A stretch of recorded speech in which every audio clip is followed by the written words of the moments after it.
So let's look at some of those emails. I asked two of my coaches if I could use their emails and discard their, keep them kind of anonymous there. I don't think they could care less whether you guys know who they are or not, but for the sake of it. So this is an example. You start with a big overview. He was apologetic for being a bit late on this one, and so this was actually the coachee that added the idea of kind of having each email a segment that has questions or help needed. And as you can see from the questions here, these are these are kind of those questions that are very classic, but you wouldn't set a meeting just to discuss those. So, do you know when closed list events are starting to take place? Or, sorry, um, if I had one coffee chat with a firm, will it be appropriate for me to have another coffee chat in the expense of somebody else's seat? So we can have those discussions, and then if I feel or he feels that he or she feels that we should probably meet and talk about it, then this is a great setup for that, right? And some of those you can see my reply in red. So this is my reply email. The original email will obviously not have any of the red replies. And so this is a setup for a conversation that I will be able to do, that you will be able to do as a coach with your coaches. And if you feel that this extends beyond, you want to have a phone call or maybe want to meet them for first coffee, this is a great way to kind of gauge where they stand. Plans for the week ahead, as I said, this is the recruiting event. These other plans, sometimes it will have phone calls, maybe it will have networking events. Um, Good opportunity to encourage if they had, for example, this is a referral from a person within an office to another person within the same office. So yeah, good job over there.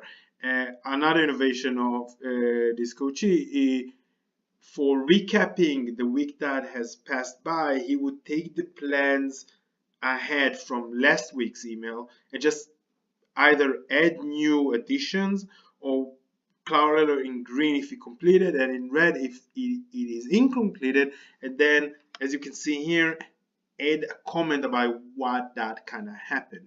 uh, Again, opportunities to see those little things. For example, this coach is looking at Denver and Dallas with the same company. I don't have the date here. It's mid-September, so it's not critical to say you should focus on one office, but it's a great opportunity to say, hey, which one are you interested in? To kind of connect with that. Let's see if anything else. So let's jump to the next email.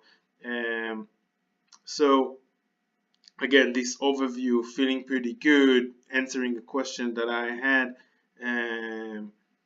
this week. Look at this list of networking calls. The list of companies, GMO mixed with consulting, very good to see. So again, a great opportunity to encourage the coachee and really share how you're pleased with their and not only that, this coachee actually kind of struggled in generating those networking calls. So as you can see, this is November 17th. Okay, so having these calls at November 17th, and we're going to look at other emails that of this coachee. This is a great work, and I think part of the reason that he was able to set all these calls up is because week after week in the weekly recap, we noticed that he wasn't quite able to generate those calls. So it was all about push harder, get more leads, tell me what you need from me, and let's get that done, right? One of the value add that we have as coaches, that we know certain people at certain companies. So if you see somebody is interested in an office that you're interested in, you're able to refer them to a certain individual. I personally interned with EY Taz, so when this coachee was interacting with Chris Myers over there, I was able to kind of guide him to getting the best out of that relationship. So we're jumping almost a month earlier with the same coachee. We got a few things I want to show you here that one I don't think would have been possible in this manner, in a quick nudge, not get too deep into it manner. outside the scope of a weekly recap. So this coach is the same guy as the same as the last letter. Made decent connection with Ford, but he thinks that they're recruiting for marketing, which is not in his wheelhouse. So I told him, make sure you consider the return on investment on this one, because you're going to spend some time in getting that internship. And if you're not interested in marketing, then you might want to consider it. And actually, later on, this coachee next email was, you know what, I decided to drop it. You're right, I'm not interested in marketing. So unless they open an operation or a general management program that is available for me, I'm not going to do it. So here we can see worked on generating more calls, didn't quite pan out for this week. So it's that was the item I discussed earlier. We can also see here that he accidentally missed an off-ground coffee chat, which seems like a terrible mistake to make. And mid-October, a company comes on ground and really wants to work for that company and is missing their event. So this is a great opportunity to calm down, use the word damage control, which I kind of liked, send an email, apologize, don't apologize too much because don't want to be too apologetic, damage control, definitely. Funnily enough, this coachee actually works or is going to intern with BCG. So, you know, even if you miss a coffee chat with them, nothing matters, nothing happens.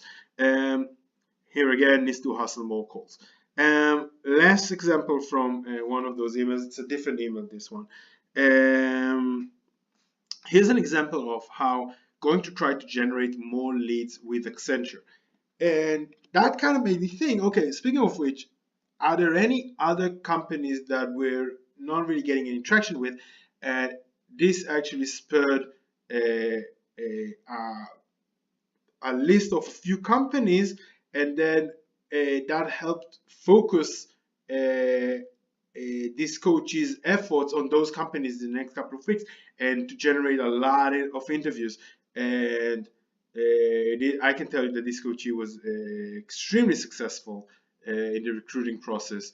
And I think, well, it's not because of that, but a supporting factor was the fact that he's definitely one of my more diligent and consistent coaches in terms of getting those emails and really breaking down his efforts, reflecting on those efforts and learning with me, learning together what can be done in order to make the best out of that situation.